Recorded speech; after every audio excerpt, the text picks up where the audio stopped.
falando que num eventual segundo turno anulariam o voto. Eu repito, não existe equivalência moral entre Lula e Bolsonaro. Se a gente não construir uma alternativa viável, Bolsonaro vai para o segundo turno com Lula e vai perder. E eu não quero ter esse pé quebrado durante os próximos, pelo menos, 4 anos. Coppola, sua réplica. Bom, não chegamos aqui no cerne da questão, Kim. Quem seria pior, Lula ou Bolsonaro?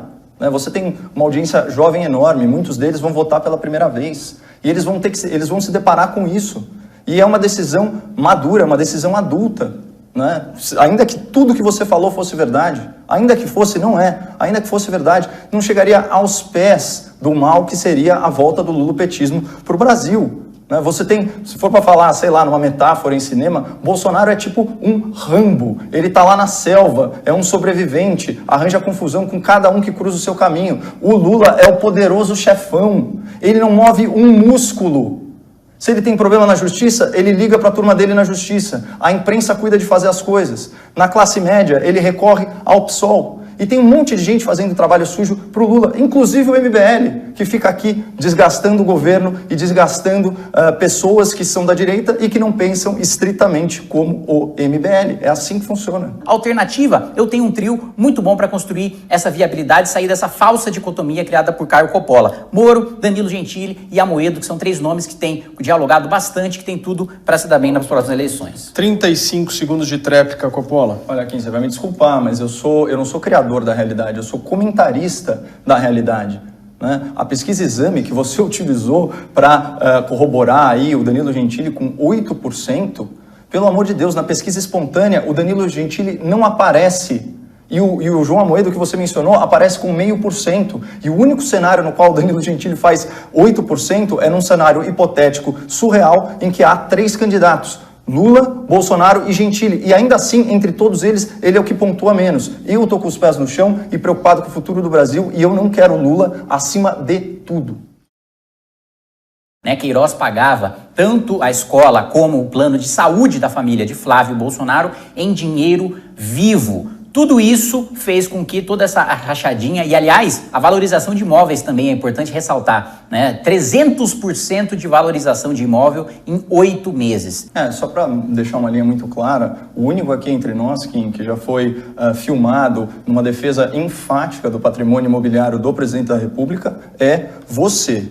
E outra coisa, o Kim ele confunde o debate público misturando questões que são centrais à administração federal, e é nisso que eu foco. Os meus comentários, até como eu disse, eu não sou protegido pela imunidade parlamentar, eu não posso fazer o tipo de acusação leviana que ele faz com o passado da família Bolsonaro.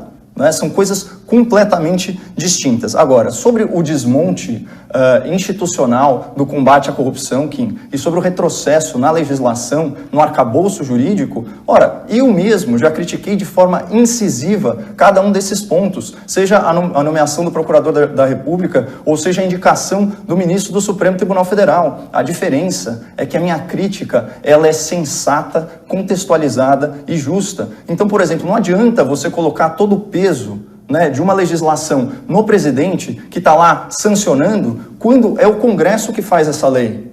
Então, no mínimo, para fazer a crítica justa, você tem que atribuir a cada parte a sua devida responsabilidade. Então, é muito hipócrita você condenar o presidente da República por ter sancionado modificações na lei anticrime, quando foi o senhor Rodrigo Maia, ao qual você deu nota 8 quando estava deslumbrado na Rede Globo, sendo entrevistado pelo Pedro Bial, que estava lá desfigurando, para quê? Para barrar a tipificação do crime de Caixa 2. É disso que a gente está falando. Ele pegou um país com uma esquerda destruída e entrega um país com uma direita absolutamente destruída num cenário de terra arrasada. Xingue-os do que você é, acuse-os do que você faz. Onde estava o MBL quando o povo brasileiro precisou ir às ruas pela reforma da Previdência? Estava boicotando a manifestação, estava fazendo o jogo sujo do sindicalismo, fazendo o jogo sujo dos sindicatos e falando, não, isso aqui é uma greve extremista, radicalizada, golpista, antirrepublicana, usando aqui a sua expressão.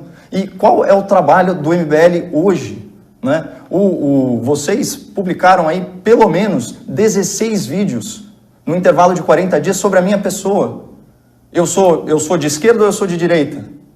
Então, vocês percebam que essa guerra de atrito, quem faz contra a direita é o próprio MBL, nessa lógica de quem pensa diferente de mim não serve, não presta para o debate público. Então, eu não acho que você tem alguma moral para falar de destruição à direita, porque você se dedica muito mais a isso do que a própria esquerda. É um absurdo ouvir que o presidente da República é quem tisna a imagem da direita, quando no Congresso Nacional do MBL de 2019, os membros do movimento estavam lá aplaudindo de pé o ex-presidente réu Michel Temer, que à época, em 2019, respondia nada menos que uma dezena de processos e já havia sido detido ou, vamos falar de forma mais vulgar, preso 2 vezes. Isso sim atrapalha a imagem da direita. Isso sim está associado a esse tipo de político e até hoje prestando vassalagem e bajulando ele nas redes sociais. Quando a gente poderia ter começado a nossa vacinação em dezembro de 2020, segundo a previsão e o contrato inicial da própria empresa. E sobre a Pfizer, eu acho que quando a gente mede os resultados, ainda mais quando a gente faz acusações gravíssimas que o nobre deputado pode fazer protegido pela sua imunidade parlamentar, uma prerrogativa da qual eu não gozo, a gente tem que analisar o impacto real das medidas. Então, quando ele falou aqui que poderíamos ter vacinado em dezembro, primeira vacina do mundo foi aplicada em 8 de dezembro no Reino Unido. Nos Estados Unidos, fabricação local da Pfizer, fábrica local, 14 de dezembro. Ora, como que isso seria possível se as vacinas da Europa, da Pfizer, foram atrasadas? E mais, quando nós comparamos, certo, a proposta inicial, a qual o deputado se referiu, com o contrato efetivamente celebrado agora, a diferença no prazo de entrega e na quantidade de entregas é ínfima, até porque os contratos começavam fracionados. Então, eu não acho que, nesse caso, a gente possa falar em negligência criminosa. Podemos falar em negligência criminosa porque a corrente majoritária da ciência defendia e já explicitava, mesmo com os dados do Brasil, em outubro de 2020, que a letalidade do coronavírus já era mais do que 20 vezes da letalidade da gripe para aqueles menores de 70 anos de idade. Então, na realidade brasileira, os dados apontados pelo estudo do Coppola não se aplicam e isso deveria ser transmitido com responsabilidade, com verdade, para alguém que comenta na televisão brasileira. Mais uma vez, o deputado desqualifica o nosso debate quando ele fala do estudo do Coppola. Um estudo publicado no Boletim da Organização Mundial da Saúde por um dos 10 pesquisadores mais citados em papers científicos, não pode ser qualificado como estudo do Coppola. Ainda mais um estudo que levou em conta dados de centenas de cidades brasileiras. No caso, a média da mortalidade analisada aqui no Brasil era de 0,29%. E as comparações com a gripe e com a pneumonia foram feitas com base nos números da própria OCDE. Então, isso é ciência. Claro, essa doença, ela evoluiu. Talvez se o mesmo pesquisador fizesse um novo estudo, a letalidade seria maior. Mas o importante é o seguinte, no debate público há uma confusão sobre a letalidade dessa doença. Por quê? Porque os cálculos negligenciam a subnotificação nos casos. Então, quando a gente vê que tem 15, 16 milhões de casos confirmados, a gente sabe, por estimativas, que esse valor é 5, 6 vezes maior. Então, isso é pertinente do ponto de vista matemático, e eu não vou admitir que você fale que esse é um estudo meu, sendo que isso é um estudo da Universidade de Stanford. Eu acho que seria legal a gente dar um pouquinho de espaço para o Brasil que dá certo.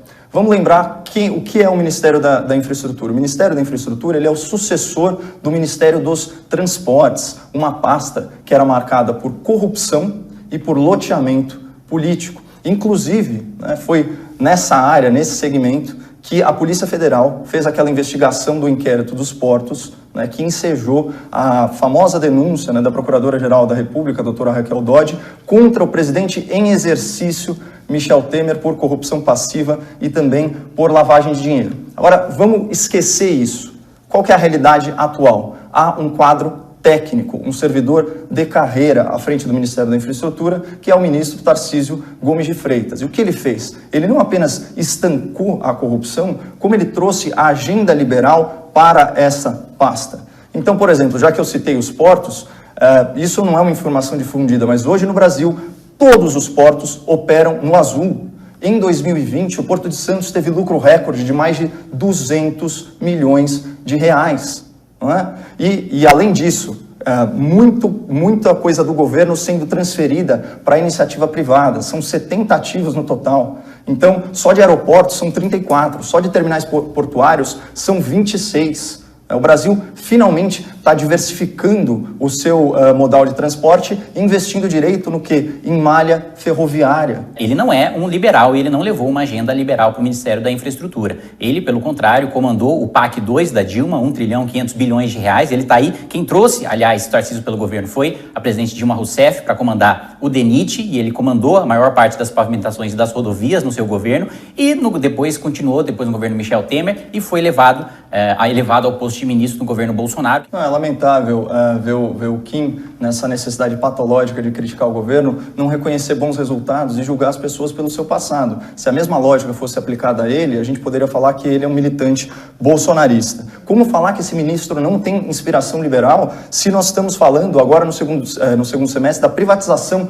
primeira privatização de um porto no Brasil, no Espírito Santo, e na sequência também o porto de Itajaí, de São Sebastião e até o porto de Santos. Vocês conseguem imaginar a quantidade de interesses dos congressistas, colegas do nobre deputado, que o ministro Tarcísio está enfrentando, as máfias nessa situação? E falar que o governo não está sendo liberal nessa área é simplesmente negar a realidade.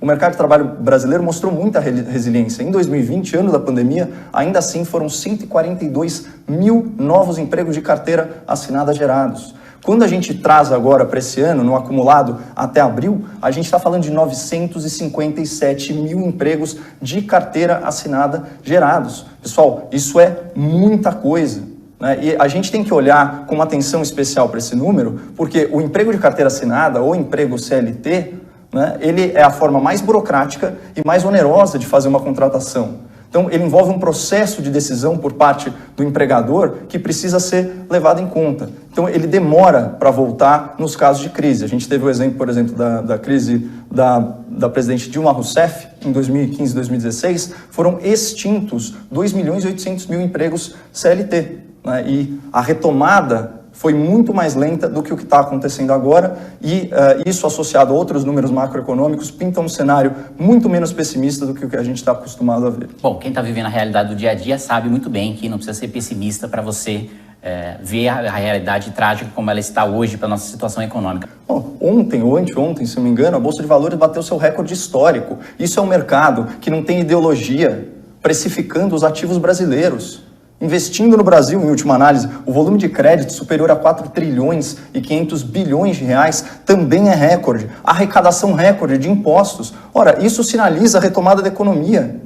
E não é possível o que eu ouvi falar aqui, quando todos os especialistas, agências internacionais falavam que o PIB brasileiro ia cair 9%, a retração foi de 4%, e essa semana o PIB desse ano já foi revisto da casa de 3% para 4%. Tem gente cravando que vai ser 5%. Então essa é a realidade. Pessoal, vocês têm que se ater a um fato que é o seguinte: desânimo, desesperança são armas de comunicação política. São armas de comunicação política. O que eu quero mostrar aqui é que existe um Brasil que está dando muito certo e que está sendo varrido para debaixo do tapete simplesmente por uma questão de militância. E o PIB crescendo 3% ou 4%, 3% é efeito estatístico. Se em todos os trimestres ele crescer 0%, no final das contas o PIB anual cresceu 3%, o que significa que realmente o PIB não cresceu absolutamente nada. É simplesmente crescimento nominal sem crescimento real. É por isso que a gente precisa ir além das manchetes e se ater aos fatos, aos dados, às estatísticas reais dos estudos e ler os estudos por completo.